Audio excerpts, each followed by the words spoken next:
The AK-12, a weapon that is underrated in Delta Force in my opinion, but oh boy, is it a mistake to not be using this thing. I made a build a while back, but I think it was very much due for an update. The ad's time was slow on that old build, and people did tell me, so I thought I would just make a revamped build with the AK-12. It's a fantastic weapon, not enough people use it, and I want to share the new one that I have for all of you today. So starting off with a blank canvas here, you have two options of barrels. Now, at first I went with this one, so the handling wasn't so low, but I ended up just going for the AK-12 Elite Bipod long barrel to get extra stability, extra control, and we're gonna make up for a lot of that handling. The accuracy, not a big deal for this. For the lethal device, I tried a few different ones. The Sandstorm, the Bastion, you know, the typical ones that you'd go for, ended up landing on a titanium contest muzzle brake.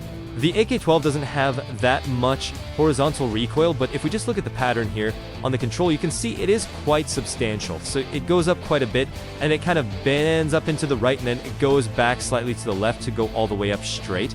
And so I just felt like the titanium contest muzzle brake was a better option here to mitigate both types of recoil. For the foregrip, we're going to go with the X25U angled combat grip. Now, no, this is a recurring one, but it's so good. I tried it with the secret order bevel foregrip, but the problem with this one is it also increases your vertical recoil. So if we look at the stats here, control, you can see it corrected some of that bend, but it is going up even more, which is not ideal. Want to keep that manageable, so just the X25U did its job perfectly here in managing both recoils. For the mag, now, you have a few options here, 45 round, 75 round, 230 round mags. I ended up going with the 30 round Palmer mag. Now I know what a lot of people are going to say, why would you not put an extended mag on here?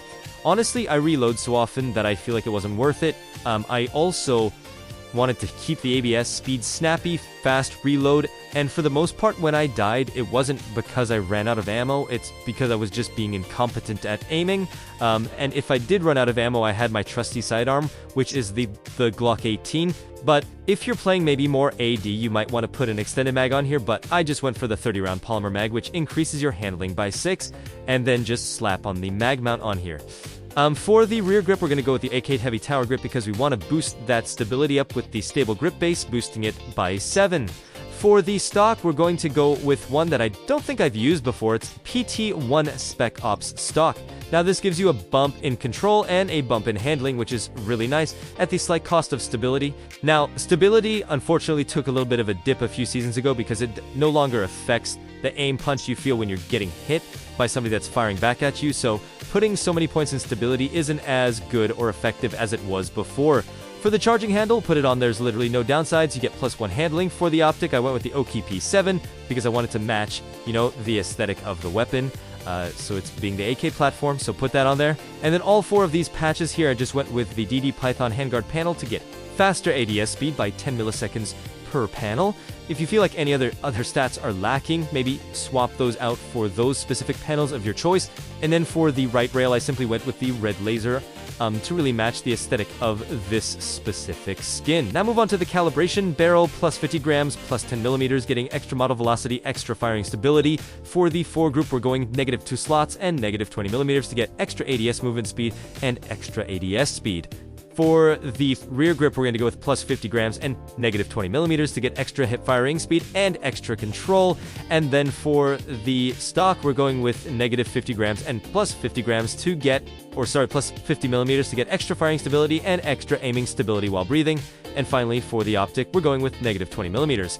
Now, looking at the stats of the AK-12, now it's not the highest damaging weapon, it's not the fastest DTK weapon, it's just a solid all-around weapon that you can use at both CQB, medium, and long-range engagements, doing 24 damage per shot.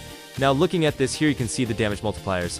A little bit under 2, it's like 1.7, I think, and then you'd still do 24 damage across all the other body parts. So, looking at the control here, we bumped it up quite a bit, so by 35, it looks still a little bit bendy, but it is very easy to control, considering it's not the fastest firing weapon in the game. The handling here is really where it shines. So, we lost 7 handling overall, but considering I have a laser on here, it's bringing it down to 299 milliseconds ADS, which is lightning fast, and you will definitely feel it. If you run into an enemy full sprinting, the chances are you're probably going to be able to ADS your weapon before they have a chance to kill you. It felt so nice to have a weapon with such fast ADS speed. For the stability, we bumped it up by 7 still, which is not like crazy high, but it's decent enough, so we can see current recoil reduction when holding breath is 0.87x, the lens stability while firing is 0.39x, which is really nice, and then the current movement stability is 0.78x, even though we reduced it with the calibration. So as per usual, the weapon share code for this specific build will be in the description down below, as well as the top pinned comment. In any case, I'll leave you with a few highlight clips of me using this specific build. But yeah, hit like if you enjoyed the video, subscribe to the channel if you haven't already, and as always, thank you much for watching, I really appreciate it, and I'll see you guys in the next video. Have a good one.